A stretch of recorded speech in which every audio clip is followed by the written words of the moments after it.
Okay, Jason, take it away. All right. Can everyone out there in TV land hear me all right?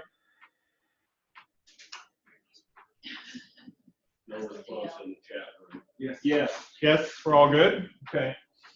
Well, thank you everyone for sticking around. It is Friday for most or all of us, I suspect, and I'm here speaking to a rapidly dwindling crowd, although we still have some diehards in the space, which is great. And I also recognize that I am the speaker that is between the people here in this room and lunch, which they've inextricably already brought. I'm not quite sure why it's here already, but there we go. I'm going to speak on sort of facilitating research in high-performance computing with those from non-traditional disciplines. Though in truth, a lot of what I'm going to talk about obviously has spillover into other disciplines. And I think that that's really important because one of the advantages of going on Friday is that I have a chance to sort of reflect back on what a lot of the other speakers have already said. And one of the things that came up in discussion yesterday and that I think really bears on what we're talking about today is that at first I was a little concerned because it seemed like a lot of what was coming up in other talks was stuff that I was going to talk about. And I was like, oh, that's really kind of too bad. I'm going to get up here and sort of, kind of rehash and go back over some of what other presenters had already said. But then it dawned on me that that's actually not such a bad thing. I think what we're starting to recognize, and Henry mentioned this yesterday when, after his panel on sort of facilitating outside of high-performance computing, that I think the reality of what we're seeing is that in terms of facilitation, we seem to be converging on better practices, if not best practices. And that's true regardless of to whom we're speaking or with whom we are working and collaborating. And so to that, I think we've made a lot of progress. And I can see maybe in the future somewhere there's maybe space for a white paper, because if we're truly getting to that point where we're all sort of agreeing on some of these techniques and approaches and workflows for facilitation, maybe we could put something like that together, actually. I think that would be kind of neat. So, who am I? That's me, and I'm curious, for those in the room or those online, although I can't see the chat, I'm curious to know what you see here and what you don't see here. Trying to make this interactive so it's not just dead silence. Yes, Henry? I don't see physical sciences and engineering. You don't see physical sciences and engineering. That's true, sort of, except there was a bit of that in my environmental health work. I was doing lab sciences for that, but you're correct. There's natural sciences, not physical sciences. What else do we see or not see? I'm saying. You don't have to come from a computer background as an education to work in this field, and actually it helps more to be from like a diverse field. Yeah, so my experience, I am very blessed and lucky, although it was accidental, to sort of have this broad educational background that spans humanities, it spans social sciences, and it spans the natural sciences and sort of the lab sciences. So that gives me a tool set, which we'll talk about later, to kind of bridge a lot of the communication gaps that a lot of us run into. And you're right. What it doesn't show is I don't have any formal training in comp sci and EE and computer engineering, anything like that. So again, I find that's kind of an advantage because the people that I talk with, I'm often in the same situation they are, where I'm trying to get down to just the fundamentals. Just tell me actually practically what's going on. Because I often need a lot of help bridging some of the technical gap myself. So I sort of am able to put myself in their position. But yes, in general, this gives me a nice palette from which to draw when I'm working with a lot of people. And it shows that you can absolutely do this work no matter what background you come from.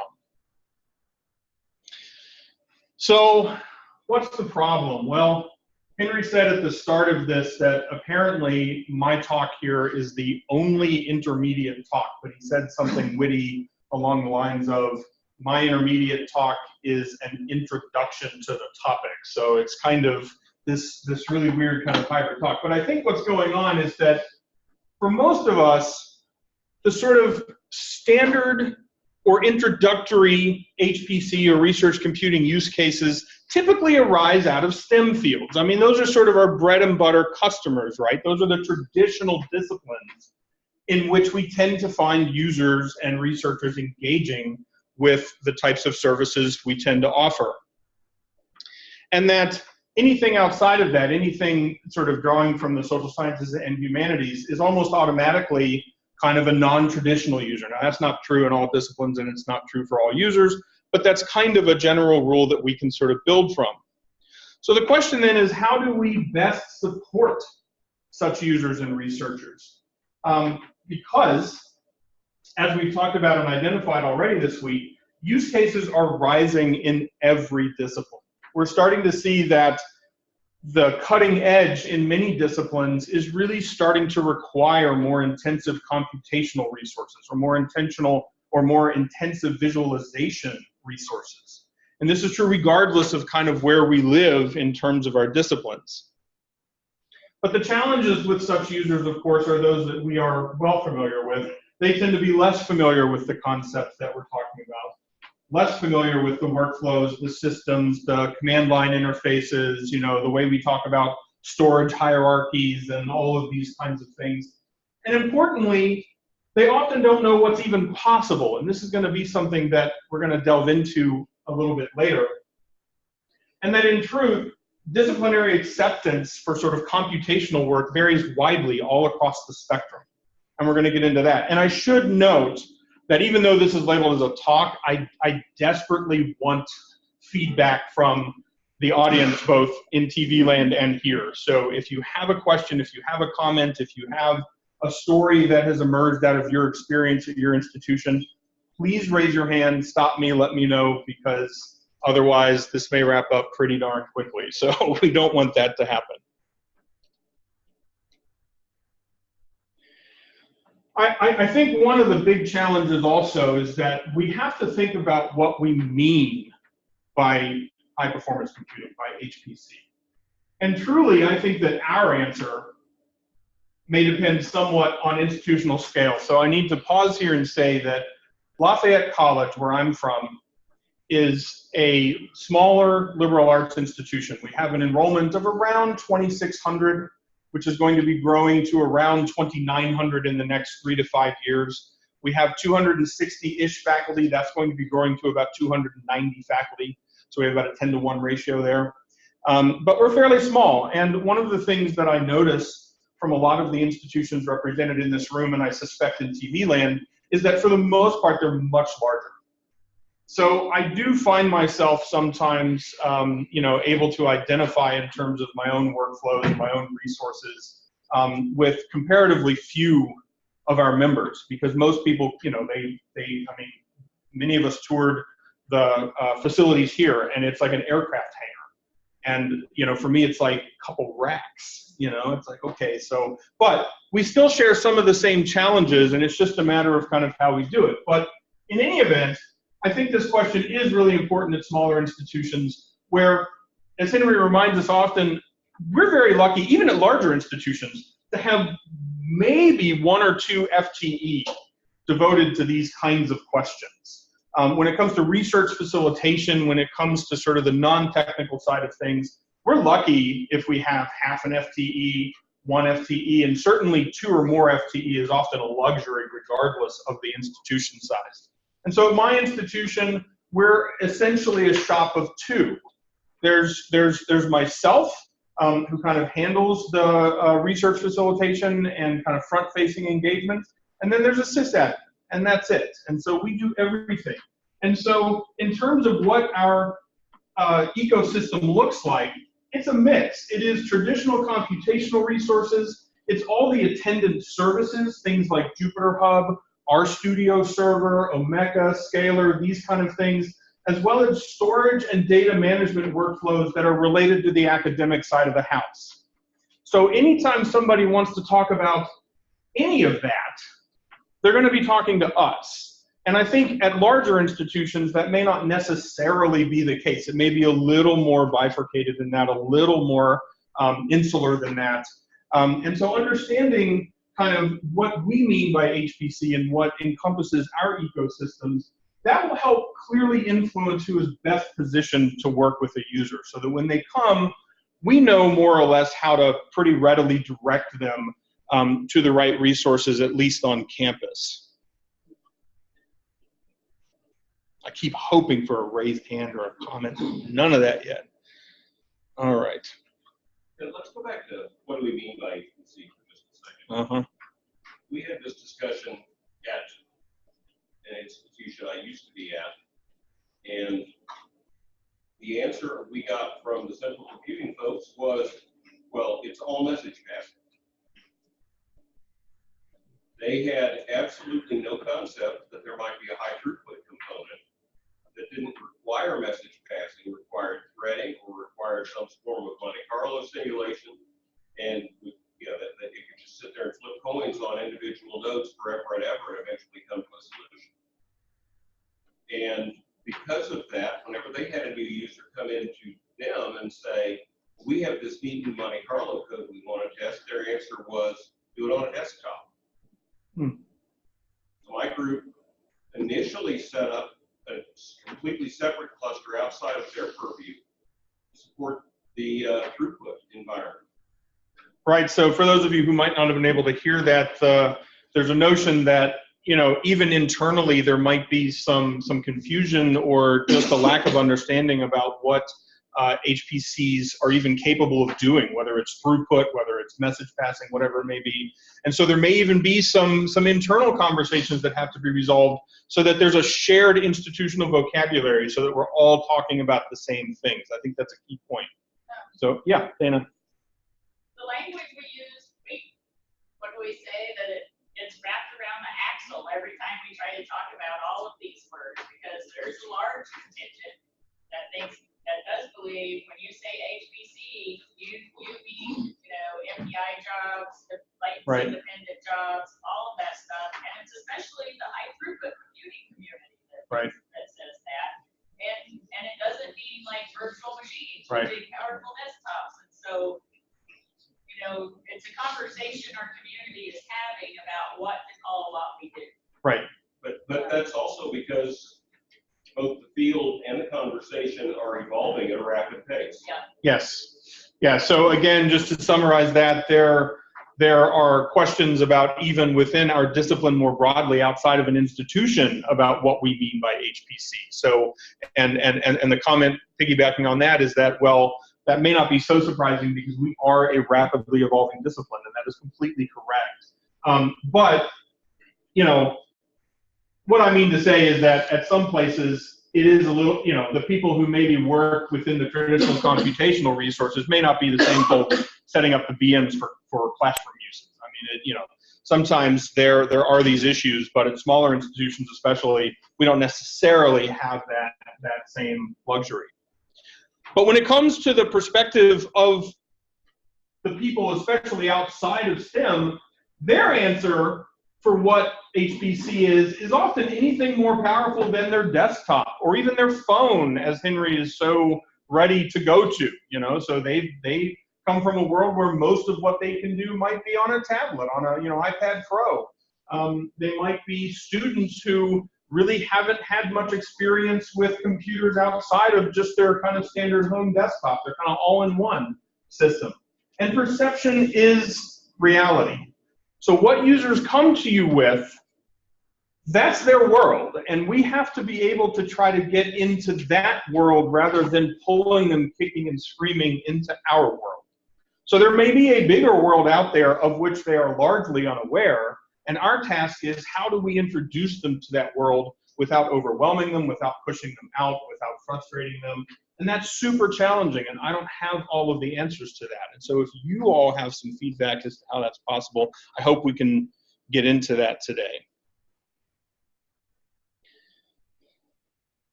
So how do we identify non-traditional users? And again, I think largely this is dependent in part on the scale of the institution that you're at. So some of what I do or we might be able to do at smaller institutions may be more challenging or would have to be somehow differently configured at a larger institution. And so again, if you have thoughts as to how those might scale up, I would love to talk about it. So unlike with STEM, if you're working with sort of non-STEM folks, the maxim might be if you build it, they won't come. And the reason for that is that if you're in STEM and your field kind of necessitates engagement with HPC resources, you're often going to seek those out. You generally aren't having to beat down the doors of people who have research questions that are amenable to being run on this kind of equipment. But with non-STEM users, they may be entirely unaware, again, of what's possible. And we will talk about that in a little more depth. But you've got to go out and evangelize. It requires more purposeful effort on your part to seek out these users. And often it requires a good amount of training or retraining because they may not fully understand how to engage with really formal workflows, how to deal with data management, what kind of analytical tools are available out there. And so they require a lot more effort. And so one of the interesting questions that kind of came to me when I was doing this is, we have to start to ask in some ways, do we care about such users? And why do we care? I think these are interesting questions to ask. And I say that because for many of us, like I haven't heard one person in this room say that they're sitting at their desk bored waiting for a phone call.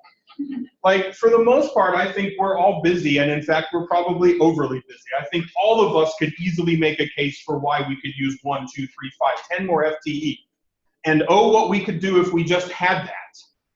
And so most of your workflows are probably engaged with STEM folks. And so the question is, what are we taking on? What are we asking ourselves to take on if we are trying to make purposeful engagements with these populations? And is it worthwhile to do? Why is it worthwhile to do? Because in many cases, particularly if they're already tenured, they probably have a line of research that doesn't require HPC. Like they've done fine without it. Yes, you might be able to see how their research could potentially benefit from it, but is it worth the effort to go and seek them out and try to convince them of that and try to get them? So a question that I have for you is, how do we balance that? How do we balance, well, if I leave them alone, they'll be fine, it's fine, but I can see how they could really benefit from scaling up or from using this analytical tool. And how do you balance this kind of need for the recognition of the training and the time that it would take versus just kind of continuing to do what you're doing? I think this is an important question, and I would welcome feedback on that, because I don't know that I have a great answer myself. We have a few hands. This is great. All right, we have a few hands. Yeah, go ahead. So the way that I think it's important to identify these non-traditional users and have them come into HPC is to, one, our goal is research facilitation for the university, which means not only do we want to make our traditional science disciplines more competitive with other universities, but we want these other departments as well that we have to be competitive and advance in research as with other universities. So we do want to bring them out kind of from the dark ages into the new age, I would say, so that they find a whole new dimension to the art kind of research that they're doing. And probably they will be fine for the near future with what they're doing, but I feel at the rate that our technology advances and the new avenues that other universities and research departments find would quickly outdate them. And if you ever find yourself in a game of catch up, you're never going to catch up unless you put significant effort. So I think it's important that we come ahead of the curve in respect to those departments. Okay, so that's a great point. So the point for those of you in TV land who might not have been able to hear it is that, yeah, such departments or researchers might be fine now, but we probably have our mission to the university or to the college or to the institution, which is broader than just supporting the STEM folks. And so if we want to make these other departments more competitive moving forward, if we kind of concur with the premise that moving forward, nearly all disciplines will have to start leveraging these resources in order to remain competitive, we sort of owe it to ourselves and to them to kind of go out and make that effort. I think that's a good point. There were a couple of other hands. Who else? There was one in the back row. Yeah. Did you have your hand up? Yeah, I asked it online. I don't have online, so. Are there any known issues of trust with respect to validity within their communities or reviewers about computational versions of their field? Yeah. This would change how we recruit or communicate available analytical tools. And some other people were mentioning in response to that, a previous presenter a different day that talked about a professor in chemical engineering, mentioning the possibility we laughed out of the room by referring to in silico modeling as data. Right. So the question, which I think was posted online, although I can't see it, has to do with levels of trust in sort of non-STEM disciplines for computational type research. And yes, we will absolutely talk about that very soon. I think that is a key point, and it's something that I do want to talk about and delve into. So we'll turn over those issues in just a couple of minutes. So I have. Oh yeah. I have just a small point. Like, since like now there is not such a field that is like separated from others. Usually nowadays, like all of the fields are like kind of combined to each other, and it's like that's what opens right now or disciplinary or interdisciplinary fields. So, but I think the main issue is like most of the researchers, they don't know if they can get benefits of the HPC field. So some people, they know it exists, but they don't know what they can get benefits of it. Yes. So I think the main point is like, if we can, just provide them the pros and cons with using the HPC resources, it might give their attention and make them more interested to use the HPC. Yes, I will want you to chime back in when we get to how we actually can do that. But to Mohammed's point, he's talking about this notion, right, that I think we all sort of recognize inherently that all disciplines are somehow related. I mean, it's all knowledge production, right? It's all connected, and it's very hard to kind of put these firm lines. And I'll talk about that too when we talk about interdisciplinary stuff, but I think you're right. If anyone's interested, because we've been plugging a lot of books, most people, this is an older book, most people probably know it. It's by Edward O. Wilson. It's called Consilience. Yes, I see some people nodding. Well, yes, I mean, Edward O. Wilson's a sociobiologist. He's written about 438 books, and I think he's actually even still alive, and he is nearly 100 years old, like literally. I had the pleasure to meet him. It was wonderful. It was a fantastic experience. But Consilience is one of his many books which talks about, or he sort of laments, how within the academy we have come to know more and more about less and less, and that we have put up these disciplinary boundaries needlessly in his argument. And I think we all sort of understand that. But sometimes it's hard to get people to recognize that themselves when they're kind of in the trenches, to sort of convince them that, yes, we can actually reach outside of economics or whatever it is, and you're not betraying your discipline to do so, that actually these are related. Yes, Dana? So much good stuff here. It's amazing. And I think, like, the do we care and why do we care, especially with non-STEM, sometimes you have to tread carefully, as I'm sure you've all noticed, the non-STEM fields at our universities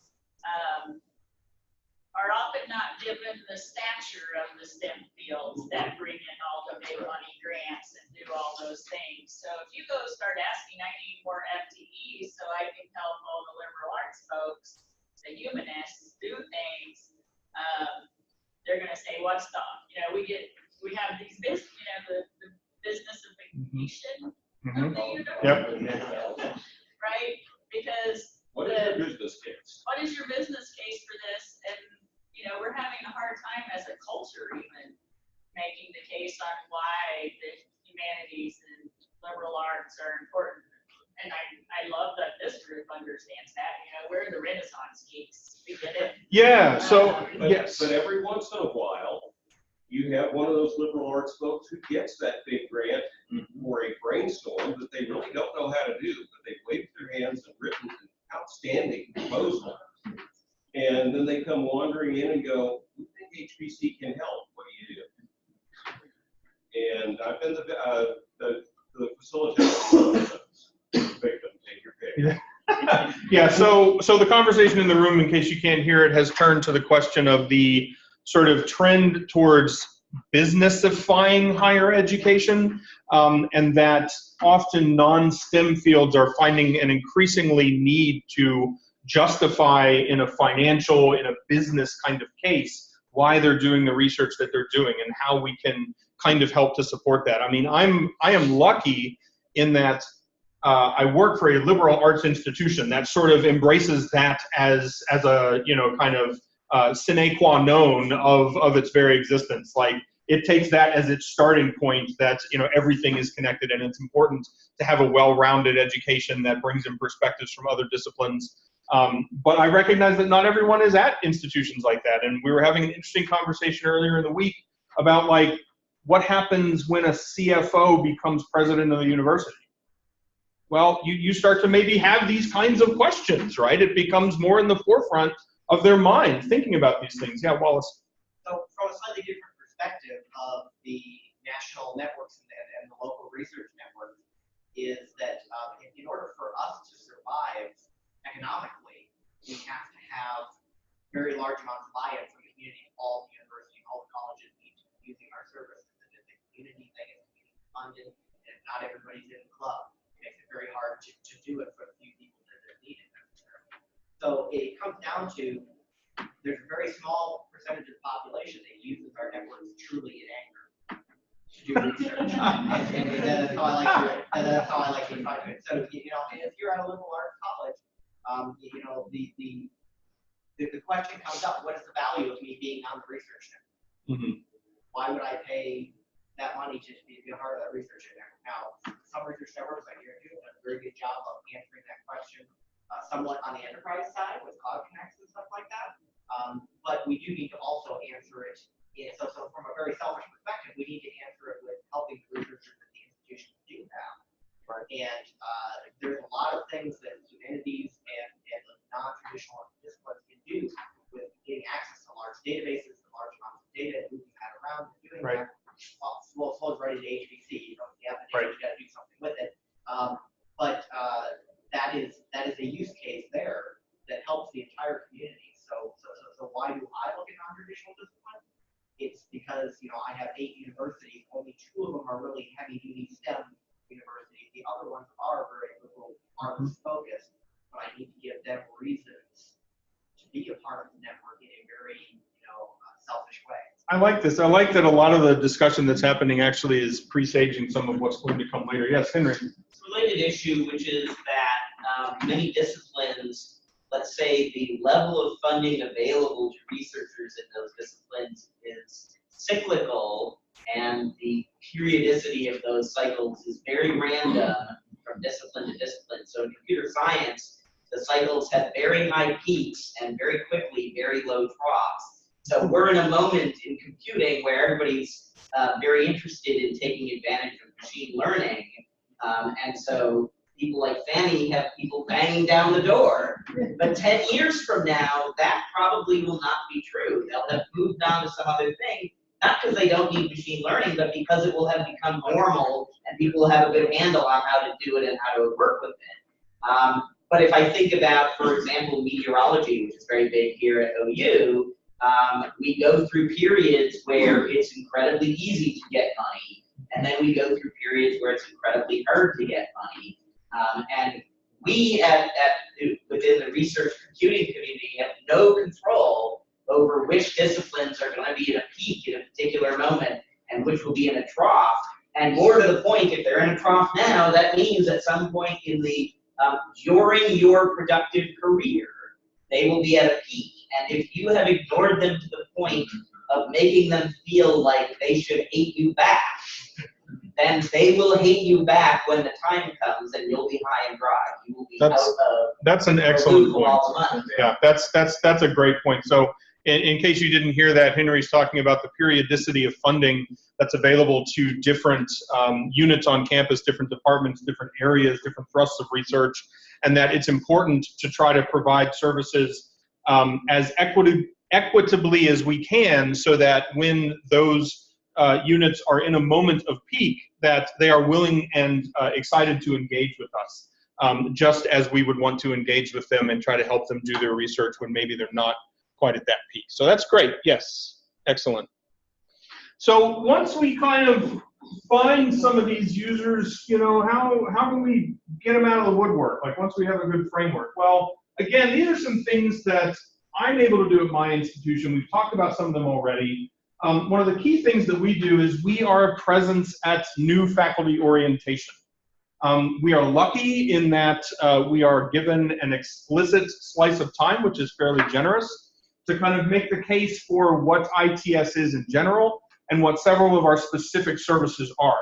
And we're able to offer ways that they can sign up for sort of one-on-one consultations on any of those specific points right there during the meeting. So it's not like something like, oh, take my email and send it to me later. We have a sheet for them, or we have, you know, a poll or whatever it is that they can actually go into and sign up real time for one-on-one consultation. Now that's easy to do, right, when there's 260 faculty. It's not as easy to do when it's, you know, 1,000 faculty or 1,500 or whatever it may be. But we also are lucky enough that we have worked with the Dean of Faculty to insert ourselves into the hiring process. So what does that mean? Now this is just as true for STEM as for non-STEM. We are very lucky that we have a positive relationship with the Office of the Provost and with the Dean of the Faculty, such that we kind of have this unwritten agreement that when they're at the stage of negotiating the startup package with a potential candidate, that they will connect us with that person so that we can talk with them about what their technology needs are, and specifically that we can help them identify stuff that may be redundant in their requests that we can fill locally. Now, they usually love this because this means that they have more money that they can then spend on something else. But we talk about their research with them, and we ask them what they're doing, what are they trying to accomplish. And this lets us say, oh, well, we have access to Exceed, or we have access to these types of computational resources, or these software packages, or whatever it may be. And we help them really optimize what they're asking for, and to help them understand what kinds of research questions they're going to be able to tackle when they come in. So that gives them a point of contact before they've even set foot on the university, and it lets us make sure that we're not going to be surprised by sort of any technology asks that they may come to us with, because we've sort of seen what their startup package is, we've seen what they're asking for, and so that kind of helps us get that sort of personal relationship going with them pretty quickly. Importantly, and this directly ties to what we just talked about in the last presentation, we've been able to insert ourselves effectively into the grant process. Now, we have a data services team that I'll talk about a little more later, but this data services team, which is made up of members from the libraries as well as ITS, we work in conjunction with our Office of Sponsored Research so that the language that they have in sort of their instructions or advice to people writing grants includes us. So it includes us, and again, we will talk a little bit more about it later, but it includes us for things like you know, data management plan consultations, you know, just talking about their data, talking about what their research is, to help us write maybe the broader impact statements of their grants, these kinds of things. We've been very lucky that our OSR will shift them towards us for a conversation.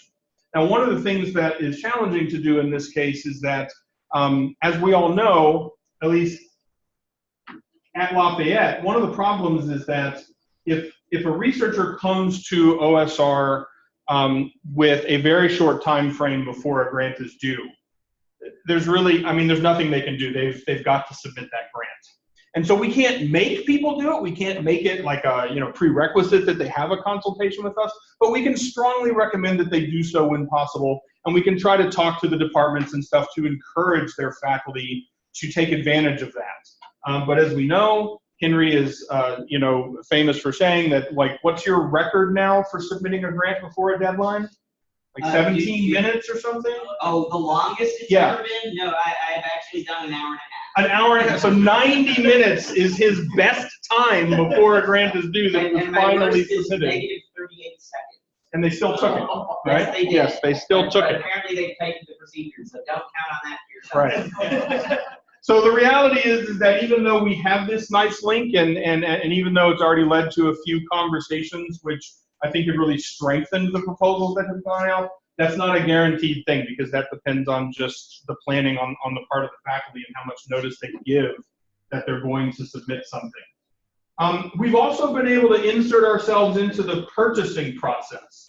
So what I mean by that is that, and this is not going to be something that is scalable, I think, for most institutions, but we're very lucky. We don't necessarily have a single central purchasing office at our college. So what that means, though, is that any technology purchase that somebody wants to make, it can be an iPad or it can be a supercomputer, like whatever they want to buy, it goes through ITS, like we are aware of it and we have to sort of approve that request. And so it doesn't mean that we act as a gatekeeper and we say, no, you can't have that or whatever, but what it means is that if a purchase request comes through for a workstation or for a piece of equipment that we're unaware of, it gives us a chance to initiate a conversation with that requester and say, hey, what are you planning to do with this? Where is this going to live? What are the power requirements for it? What are the networking requirements? What are the access requirements that you have for this? And it lets us have a conversation. And more often than not, I would say that has resulted in a shift or change of what is being purchased. So through that conversation, we're actually to refine with those users what they're actually going to buy, because we've helped them clarify and get something that is actually better suited to their purpose than what they already requested. Now, I know that that's not something that everyone can do. At some institutions, everybody and their uncle has their own P card, and they just go and they buy whatever they want, and it shows up, and there you go, and you're kind of out of luck. So that's not the way that our process works, so we're kind of lucky there.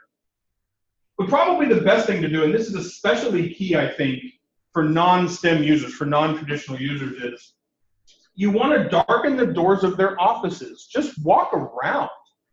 Talk to people. Like, don't sit in your office and wait for them to call you. I mean, Henry was saying this the other day. He likes to just walk around. I like to walk around too. Go in the departments. When someone's sitting there, say, hey, how you doing? Don't initiate the conversation with, I want to talk to you about, your new computing overlords. That's not what you want to say. But even just saying, how's it going? How are your classes going? What's your research? How's that going? That can be a gateway into a conversation about their research, about their methodologies, about their workflows. And that can be a way, particularly for non-STEM users, to try to open that conversation a little bit. Yes?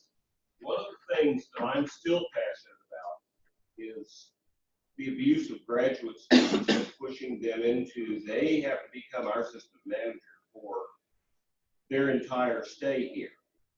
Or we're sacrificing a grad student to the HPC gods instead of them actually getting to work in the discipline they came to work in. Right. That's another portion of that conversation. Right. Do you really want this kid who just came out of his 4-year degree and has no computer science background but actually can spell Linux to be your expert for the next 5 years while he gets a slow master's? Mm-hmm.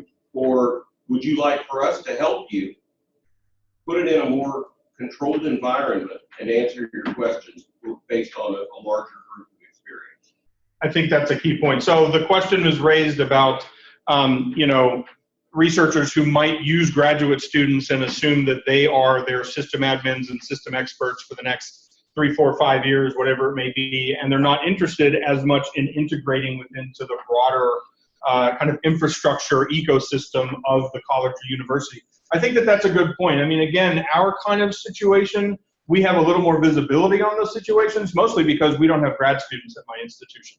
So that role is filled by undergraduate researchers, and there's not quite the same level of time and control as a particular faculty might have over a graduate researcher. So we don't really have that problem, but I can absolutely understand why that is a key problem at many institutions.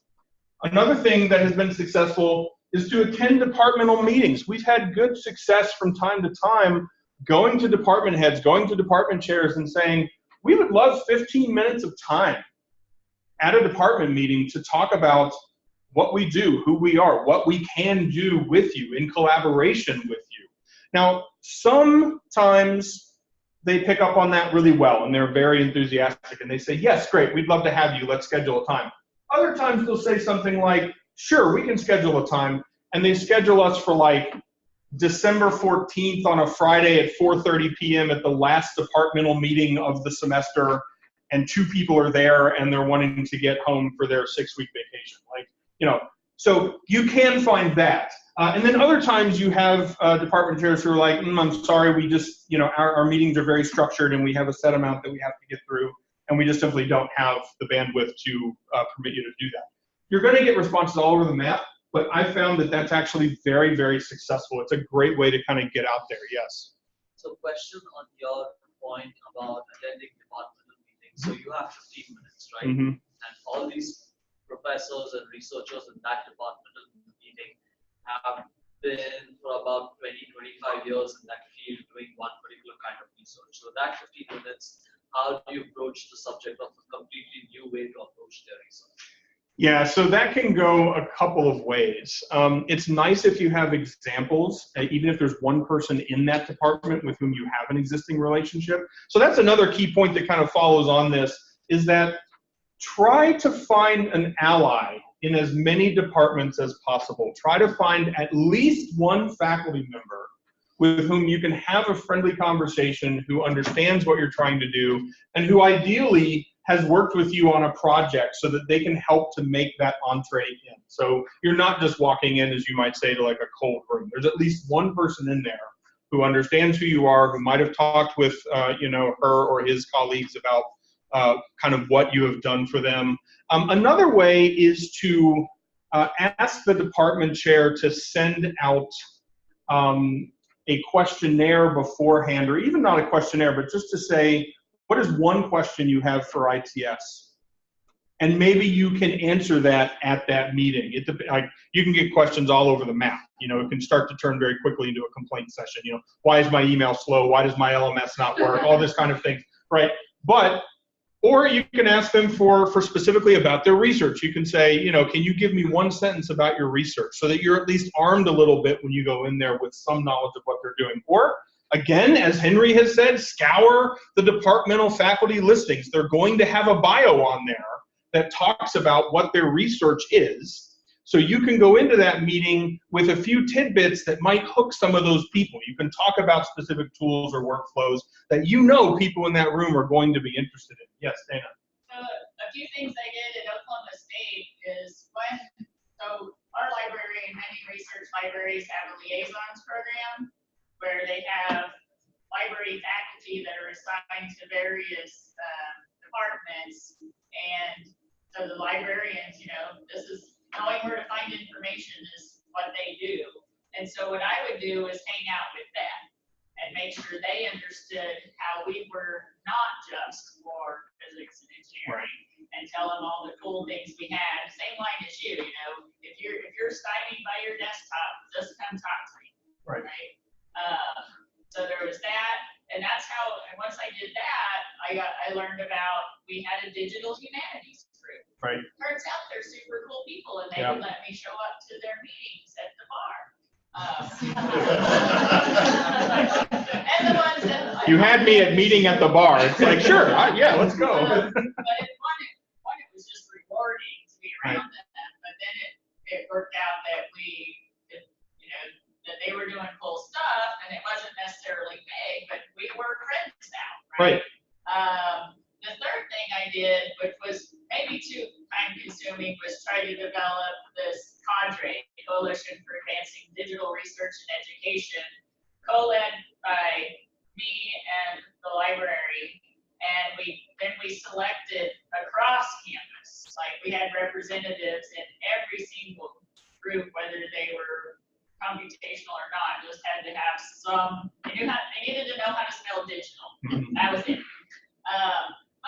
But it made it work, because like we had a cadre conference one year, and I hadn't met that group until after that, and they told me, it's like, oh, well, I saw your name and just assumed that it was just HBC folks. Right. And the second year, we had a whole digital humanities track. So nice. It was cool. Great. So this is such good discussion. I'm actually now worried about having enough time to get through my slides, which is good. I'd much rather be at that problem. So one of the things that I do when working with non-traditional folks is I often will have to reframe the question. So typically I'll ask, kind of STEM users and kind of the more kind of traditional users, what are you trying to accomplish? They tend to have a good idea of what they want to do, but they may come to me and they may say, oh, I'm trying to do, you know, such and such type of analyses with this Python package, this, and it's like, okay, let's take a step back. You've already like prejudged your tools and you assume, you know, whatever. Let's talk about what you're actually trying to accomplish. But for the most part, they tend to be fairly cognizant of the space in which they want to work. And so it's kind of an easier question to ask and we can get to their needs quicker. But with non-traditional folks, I often will ask them, what would be possible? That's a different question. That's going to hook them in a more efficient way. What would be possible if you could analyze 10 million rows rather than 10,000? What would be possible if you can quantitatively analyze qualitative information, such as images? Like what would happen, I don't know, I'm gonna make something up. If you're an anthropologist and you have a huge series of images and you're interested in what people identify as elements of culture in those images, well, you could put that up on Mechanical Turk, you could get piles of responses to this, and then you might need something to quantitatively analyze that massive number of responses you have. So you might be able to engage with your research on a scale that you hadn't even thought about, and we can help bridge you there. What would happen, what would be possible if you could ask your literary analyses questions across all related corpora, rather than just a single edition or a single author? So there are now tools that let you look at all of Latin literature, for instance, all of Greek literature, all of whatever literature, like we can pick it, right? Like we're starting to get collections and corpora through things like Project Gutenberg and all these other things which give us access to easily searchable and digestible texts that are on a scale unlike we've seen before. And another thing that's nice is when you start talking about this and you start to maybe get them interested, like some people are like, yeah, that's not really what I want to do, that's not my thing. Okay, fine, you know, great. But you will find some people who bite on that, who didn't even know that that was possible to do. They had no idea that they could do that. Then you can say, well, this might open up possibilities for grants. Because now if you're going to start to do that kind of research, if that's what you're interested in, we can now look to funding agencies that will fund these sort of larger analyses projects, and you might be eligible for funding that you didn't even know was available to someone in the Department of English. Like you had no idea, could I go for an NSF grant? Yes, you can. And there are ways that we can help you get there. And it may be more money than they'd ever thought was possible, you know, to come into their discipline, which often, again, looks nice for them and looks nice for their department and all this other kind of stuff. Small question. Yeah. So I'm from a science background, and I do know that our funding agencies are NSF, is there a resource where you find out who's funding other disciplines? Yeah, so that's a really good question. I mean, I can tell you some of them, you know, agencies like Wintergren and SSRC, the Social Science Research Council, and other things like that. But I don't know that there's a comprehensive kind of list that says these are sort of the main disciplinary funding agencies. I mean, I will tell you one thing that you'll see a point on a later slide. Surprisingly, NSF and NIH funds a huge number of social science grants, massive number of them, because a lot of those involve people, you know, and social scientists are often really good at talking to people and getting information out of them and synthesizing all the qualitative data that you get from them. So they actually fund quite a bit. You know, my dissertation was done under NSF. So, you know, and I'm a cultural anthropologist, so it's like, you know, it does happen. But there are certain ones that are more humanities focused or more, you know, social science focused. And yeah, I mean. One of the things that we found when we started engaging some of the less traditional groups at Texas A&M was that they had a good clue as to who their potential granting agencies were. So the more we got to know them, the longer our list of recommended they look at got. It's just a matter of listening carefully, asking the question and listening carefully to their response, and maybe dragging it out of them. Right, exactly. And so to that point, I think, and this gets to the heart of what we've been talking about this whole week, I think that those of us in research facilitation, or those of us who aspire to do so, I would say that the essential role of a research facilitator is that of an interlocutor. So this is someone who is a go-between. It's someone who talks among a bunch of different individuals, different groups, talks to the administration, talks to the back-end folks, helps to translate all of these lines of communication. At the heart, I think that that is what we do. I would argue very strongly that that is one of the key things that we do as research facilitators. Now, you ultimately do need a little bit of linguistic legerdemain and facility with disciplinary terms and all this kind of stuff. You'll get that over time. You'll get enough of that as you work with these different constituencies that you'll be able to work that in when you're talking to them. But more importantly, you're going to have to figure out how to translate and convey technical information back to them. And that is a key thing that is so challenging to do, because we want to sort of retreat home, and we know how to talk about things in a very technical way. We know how to talk to each other, like, you know, Hussein's in my conversation yesterday about, you know, InfiniBand networks, right? Like, I can't talk to a researcher about, like, you know, like a potential particularly humanities person about InfiniBand like that, right? It just doesn't work. I have to come up with ways to talk about that that have nothing to do with the actual terms we would use. So that's really challenging to do, but I think that this is our key purpose. But we also have a role, I think, as an ombuds person. So we have a role to make connections among people near and far. And this goes exactly to what your question was. We can't know everything, right? We can't know all of the software packages available that someone from a given discipline could engage with.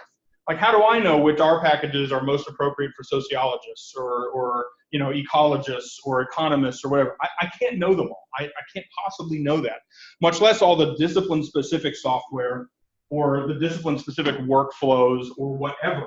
But what I can do is I can help identify who those people are.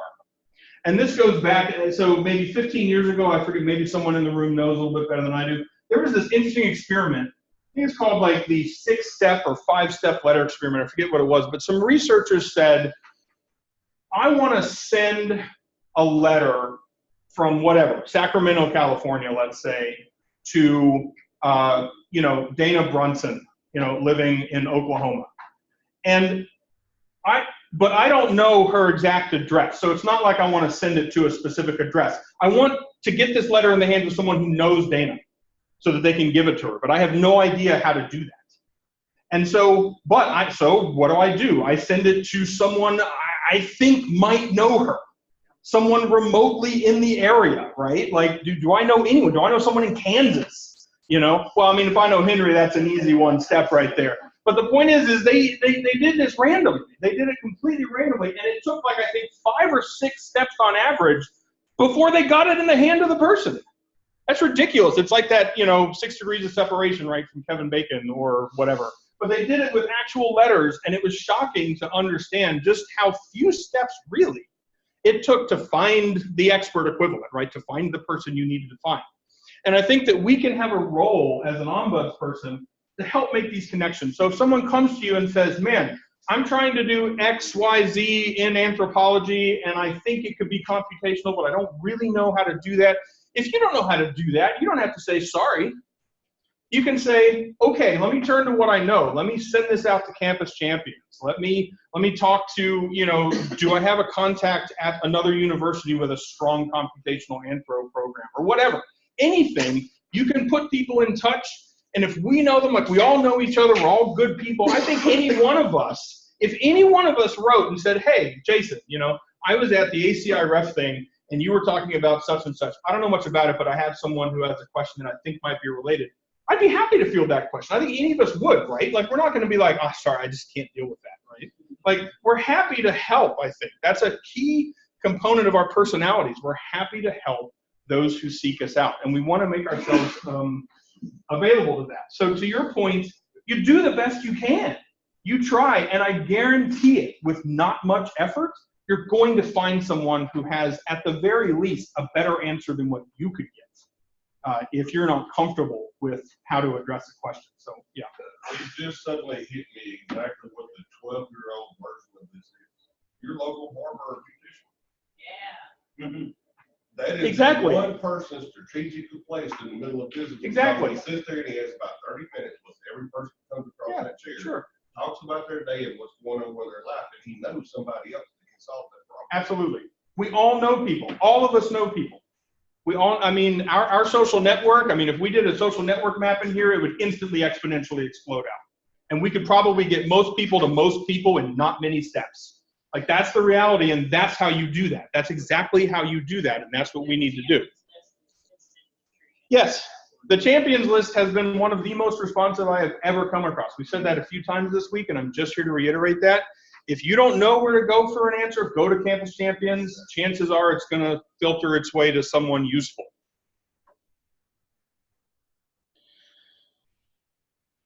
Now, ultimately, their comfort with tools and interfaces is going to become critical, especially if they're going to take ownership and do the work themselves, which is where we want them to be, of course. But I would say, particularly with non-STEM folks, be willing to do it for them. I know that that's a dangerous thing to say, or at least with them at first, because often the results are going to hook them. Because once they see what kind of data they can get, or what kind of data they can produce, or the visualizations that they can get out of their existing data, whatever, that's going to get them hooked, and they're going to say, yeah, I want to be able to do more of that. Sometimes we can give them a VM. You can give them a little micro VM and say, you know, if you're taking your command line class, go and play with this. You're not going to melt it. You know, even if you do an RM minus RF star, it's not going to kill anything else on the network. You know, we can rebuild it for you like that. So give them a little sandbox to get in there, and maybe a sandbox that they can use in their own courses. So you might want to give them a VM with a LAMP stack and say, hey, why don't you have, like build a website that's data-driven. Whatever, like go for it in your class. You can do it on here. You're not going to kill anything. Have fun. So, you know, that point I was going to ask you, how do you deal with people, I call it more like a technology resistance that they have? Yeah. They don't want to try new things. Like the other day, so I wonder a lot because, you know, research labs, sometimes they have nice environments, just go on and have a master for all of that. So you go sit there and I hear all of these clicks, driving me crazy. So it's like, what's going on? They were like, our funding agent or the equipment, they say that you have a week on this thing, like this one extra resolution for research, and they bring many undergraduate students to process the data. So I go to the postdoc and I'm like, okay, show me, what did you do? Like, what is the thing? The data is already processed. So he shows. I'm like, okay, cool. So I go sit by myself, write a small 7-month script, and I process all of them. I email it to all of them. And they're like, wow, is that everything? I was like, yeah, that's your SPSS, just process it there. And they're like, okay, but then they came back and I was like, come on. And they didn't tell me. They bring these kids again and all the clicks left over. And I found after, but it hurts. Why do they do this? And another one was with processing. I love that. Hussein is emotionally wounded. You show them how to do it. You show them how to do it. You show them how to do it better, faster, cheaper, and as soon as you're out of the room, they go back to what they think they know. Yes. That doesn't work. Yes, and so for those of you who couldn't hear, sort of the question is circling around either, you know, techno-averse people or Luddites are the time to ever do it themselves, and they're happy to have someone to kind of, you know, shirk the work off onto. I think ultimately we're not going to eliminate that, and at some point you might have to make the decision. I have to extricate myself from this because I can't continue to do this. It's different if, in the case you were saying, like, man, we've been given a real short deadline to get these amount of data for a grant request that's due in a week. We got to have it or we're going to lose this. Say, okay, that I can help you with because I understand the impetus behind that ask. But as soon as it starts to become kind of a recurring thing, like, oh, you know, you did really good work for us last week. Can you do this? You might not. You got to say, I will gladly show you how to do it. I will work with you. I will work with your students, whatever. But I can't do this. Yeah.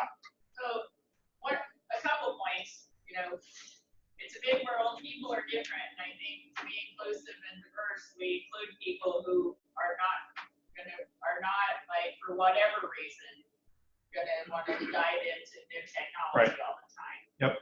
It's an opportunity for partnerships and collaboration, right? You have to protect some of your time, but you can tell them, like, hey, you should have somebody on your team who can do this, and I can help you find someone, perhaps. Exactly. And then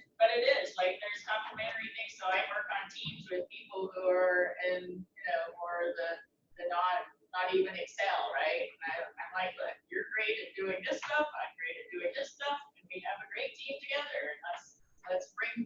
I think one of the things I think we as a community need to be careful of is we use the terms technical people and non-technical people, and that's divisive. Yeah, it's very divisive. That's right. And so I think we need to make sure that we're truly listening to each other. And even like, people that I consider super technical, they can code all day long, build kernels and all that stuff, but they can't figure out how a certain website works. So, right, everybody has different skills, and I think part of that is just figuring out what's going to help them do their thing in the way that makes them happy about it and doesn't make you hurt. I have 15 minutes to get through 5 slides. I'm going to try my hardest to do it. So just a couple of points on disciplinary aspects. I mean, social sciences, they're all over the map in terms of their acceptance. Some of these departments have elements who will be very quantitatively natured, very amenable to doing this kind of work, or are already doing it. Maybe less so in some other ones, although poli-sci is definitely getting there and certainly is there in many ways. Anthro, my own discipline, is still a little bit resistant to kind of that. But social sciences often have very challenging data issues, extremely challenging. STEM data tend to be the easy case. For a given discipline, there might be a few standardized file formats that all data are expected to be in. It's like, great, fine, awesome. But that is not the case often for social sciences. It's commonly a mix of analog and digital, qualitative and quantitative, things like field notes, images, interview data, that might be recorded on a digital recorder or written down, survey data, external data sets. They might be working with stuff like census data or various economic data, and so on and so forth. There also tends to be a higher incidence of personally identifiable information, PII, in social science data. There might be social security numbers. There might be other economic sensitive information, maybe health data. There might be interviews with children, with minors, particularly for child psychologists, these kind of things. So they often have really complicated data issues that they have to deal with. And in my experience, one result of this is that some are not used to strict research or data or analytical workflows because their data is all over the map and they kind of just need to chip away at it as they feel they need to. Or on the other hand, conversely, if they have particularly sensitive data, they might require hyper strict workflows. So we actually have a couple of researchers who deal with some very sensitive economic data, and they're required to keep it in a locked cabinet and only pull out the one laptop when they need to do that and put it back, and one person has a key and all that kind of stuff. So they often have super complex data needs. I'm gonna skip that last part. Humanities, historically, there was little need for powerful computation or analytical tools. There were always some interesting exceptions. So we've talked a lot this week about text analysis, also image analysis, but often users who are doing these things are not doing them at scale. And we can help to maybe facilitate making that gap if they're interested. There always has been for the last 10, 15 years, or maybe even more in some cases, this notion of digital humanities. And this is embraced by a large number of disciplines, especially history. History, if anyone's going to embrace digital humanities or say that they partake in it, it's often the history folks. Often digital humanities, at least historically, has been a mashup of kind of text, images, video, audio recordings, these kind of things. And there still might be some resistance to a quantitative research approach. So we talked a little bit about that, a couple people in here. So perhaps I would say maybe there's space for a nascent computational humanities. Maybe we need to make this not such a bad word, and we need to figure out how to formalize the tool sets and analytical workflows around a computational humanities. I think that would be really neat to do. I don't claim to know how to do that, but I think it would be neat if we did it. And then we get all of the interdisciplinary stuff, which again is going to be just all over the map. I mean, we have a lot of people, a lot of non-STEM folks do spatial stuff. Tons of them work with maps. And at the end of the day, right, what did you say? You said that space and time are universal keys, right? Everything happens in a space and a place and at a time. Everything, for the most part.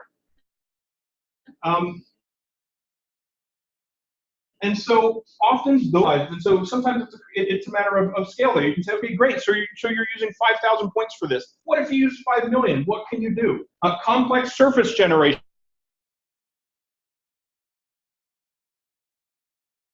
We were talking about that. So, how can you, or whatever, to generate a number of data points? Often that's very computationally intensive. Am I right? That's very computationally intensive? Yes.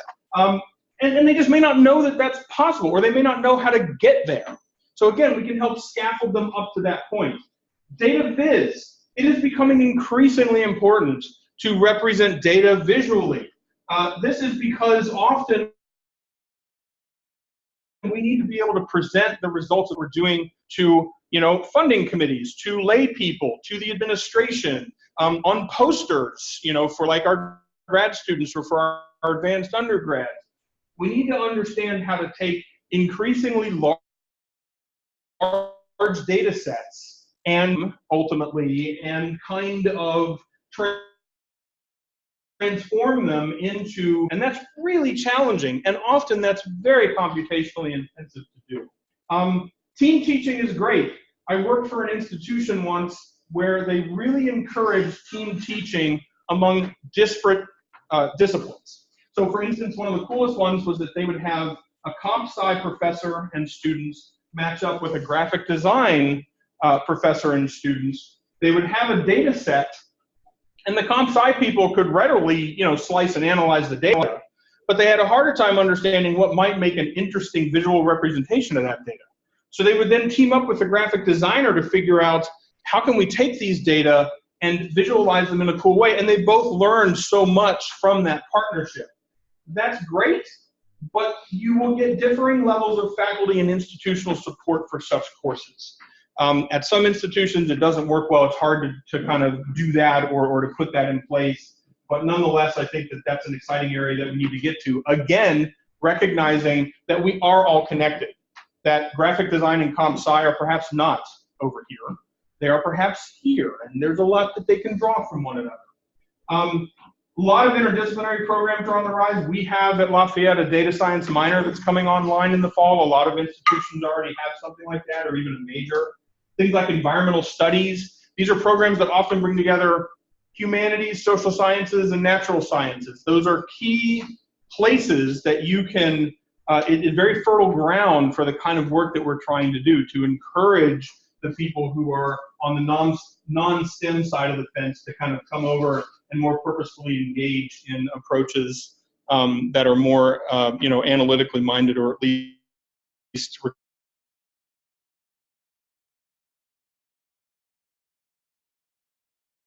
require that kind of scale. There's a lot of code out there that people can already use. There's a lot of R and Python code to do things like Twitter analysis. I have a lot of poli-sci professors that I've worked with who want to do things like sentiment analysis or whatever on tweets. And maybe they know how to get some of them or whatever, but it's like, okay, we can actually get you millions of them. We can do, and yes, it's more computationally intensive, but yeah, we can help scaffold you up to where you can do this. Point pattern analysis, text analysis, all of these things, there's a lot of existing code out there. Springer Books, so Springer's a publisher, and they produce tons of books that tend to be fairly technical on things like, text analysis with R, I think, is one of the titles of one of their books. But they have lots of books like that you can kind of go through and maybe say, okay, I found these sort of 3 or 4 interesting scripts that might be great for you, Professor X. Could you please, let's go through this and let's see if maybe this is a approach that we can use to your data. And often when faculty see the speed and automation demonstrated, this can also hook them. So not only seeing the end result, but seeing how quickly you can arrive at that end result can really get them. But one thing I found is that the research question that a particular faculty member wants to ask doesn't necessarily fall within the scope of the generic code. So it'll get them really close. But then what you find yourself is that making that last mile to get them data or results that they actually are looking for a specific question, that actually requires 99% of the effort. So you have to be careful when you're using these sort of generic codes, because it probably isn't going to answer the actual research question that the faculty member is interested in, but it might get them very close to doing so. I I think that, I'm preaching to the choir, I feel, because of a lot of the conversations we've had this week, including just the last presentation. But data lifecycle is a great entry point for a conversation. So data access and longevity is increasingly mandated, as we all know, by funding agencies. And as I mentioned, NSF and NIH and others regularly fund social science and even humanities research. So these agencies, as we're all aware, tend to say, okay, you got to make data, you got to make your results, all this stuff publicly available. They have to be available for at least 10 years. You got to do all this kind of stuff. And so given how complex the data needs of these researchers often is, and given that many proposals require data management plans, we have a data services team, like I said, that is comprised of librarians and ITS folks who will help to bridge that gap, who will help to abrogate some of the problems that have been mentioned of people writing DMP plans that we cannot support as, ITS or whatever. So, or as the libraries or whatnot. So we try to help make sane DMPs that are both rigorous as well as feasible. One thing that was mentioned, I think, in the chat also during the last presentation is the qualitative data repository at Syracuse. I won't necessarily click through that and show you because my time wanes rapidly. But that's a fantastic place. If you have lots of qualitative data and you need a place to store it for it to be accessible for things like grants and stuff, that's a great option. And again, these conversations can be great times to discuss the scale and alternate analytical strategies for their work. We're also lucky enough at Lafayette to have these folks called data associates. These are undergrads who have taken some standard number of stats courses, comp sci courses, whatever, and they are paid to kind of support maybe one-off requests for data analysis visualizations for publications. So you might have a professor who says, hey, I have all these data, but I need a snazzy graphic for this paper. Can you help me generate it? And we'll say, sure, we can do that. And so we actually have a cadre of these data associates who are out there to help. That's also a nice way to get it because they start to see, again, the fruits of what is possible. They start to see, oh, you were able to do that in 5 minutes. I wouldn't have even known where to start with that. So that can be kind of a nice sort of evangelical thing to do on the side. We're also trying to get into where we are aggregating data sets, both large and small, for teaching purposes. So one of the things that we're trying to do is instead of people having their data sets on their local drives or on Google Drive or whatever, we're trying to centralize those and say, hey, here's a bunch of disparate data sets of all sizes. I mean, we have some people who use data sets well over 1 terabyte in their teaching, stuff like that, as well as people who use tiny text files that are like 2K, right? But we want to aggregate these data sets and make them available and accessible in such a way that people can see what's been done, what's possible, what other data sets are out there to use for teaching purposes. And again, I think one of the key points of the data services team for us is that it's a way to standardize our response regardless of the entry point. So what I mean by that is if a faculty member comes to someone from the library and says, I have a question about my data or about a research package, or I want to do this kind of thing, or if they come to ITS with those same questions, we're a team. We know how we're going to talk to them about those, and we know we have people who we can mobilize to kind of help them achieve that in a standardized way, so that the library is not giving them one answer and then ITS tells them something completely different. We're trying to talk to them about 2 different platforms, whatever. We try to reduce the potential for those kind of collisions by having an interdisciplinary staff team that can help navigate these questions.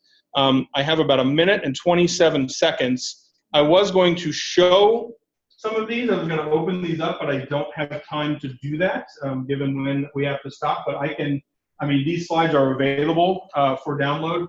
I would strongly encourage everyone to take a look at these. These are fantastic repositories that have well thought out lessons that you can take and distribute to your faculty. Your faculty can come and sort of do on their own, that are broken down by the type of analysis you want to do, whether it's text analysis, image analysis, the tools, you can sort them by R, by Python, by all these kind of things. I would strongly recommend, not just for non-STEM folks, but I think certainly for non-STEM folks who have a harder time understanding, again, what's possible, what tools are out there to help me. These are fantastic repositories. And I will just end also by saying that DataCamp, many of us have probably heard of DataCamp. It's a place you can go to get, again, online training on R, Python, command line, all these kind of things. They're wonderful. They're nice because, for two reasons. First of all, everything is done within one web browser. They have the language interpreter built in there, so you don't have to do a separate, you don't have to do your own installation of R or whatever. Everything will just work. But importantly, this link will let you, if you're a teacher and you want to use this as part of your curriculum, because normally there's a cost, but if you're using it for a class, all of their content, even their premium content, becomes available for you in a class situation. So you can make this available to your students free of charge, and it's a fantastic resource to use within an educational context like that. So, with my thanks for your patience for being 24 seconds over, I think I will end there. Unless there are any last-minute conversation, questions, comments, whatever, happy to field them.